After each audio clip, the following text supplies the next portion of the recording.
Oliver, I need help. I've had a losing streak, multiple losing trades in a row. Ever since then, every time I see a valid setup and it's time to enter, I freeze. I just can't pull the trigger anymore. It feels like every trade now has more weight on it.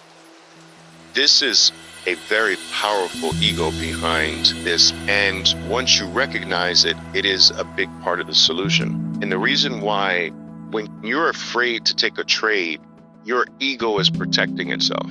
So your ego does not want to be wrong. Your ego does not want to put itself at risk, so it protects itself through fear.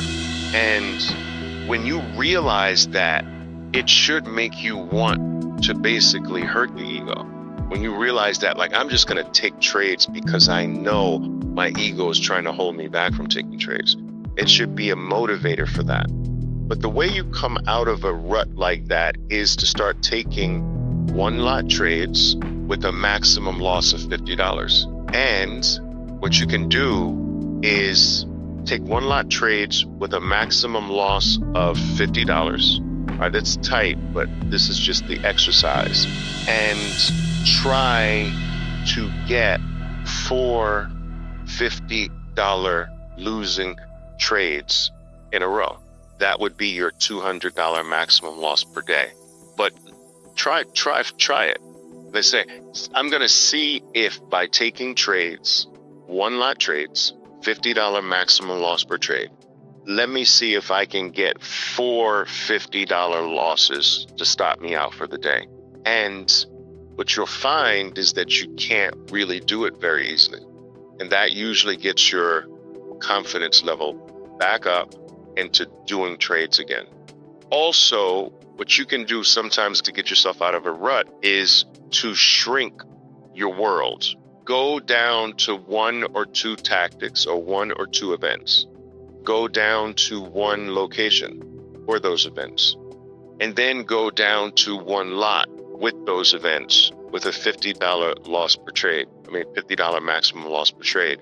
And you'll start to see an increasing number of trades work, and you're going to wish you had more lots. When you start to experience that, like, damn, I wish I had more lots on this play. I wish I played this more aggressively. That's when you know it's time to go back. But getting small in all the categories works. So getting small in terms of lot size, 1 lot.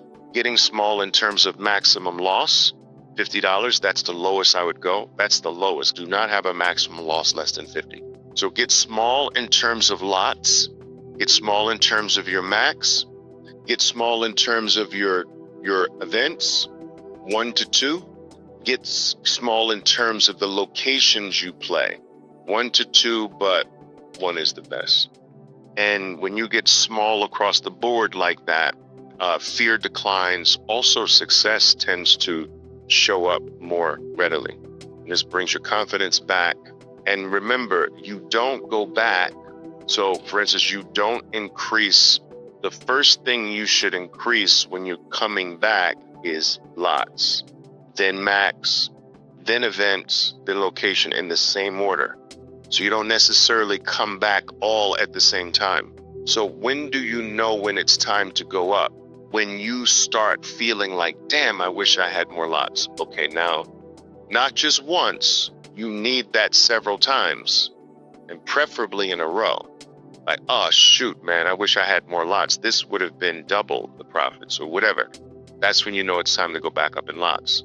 If you start to experience successful trades, but you don't have the room for them, then it's time to go up with your maximum.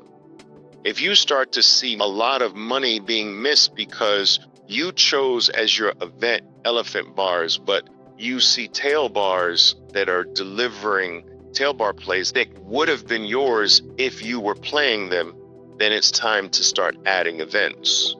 If you start to see money being lost in other locations that you would have done if you did not put yourself on this diet, then it's time to add locations. So this will work virtually 100% of the time.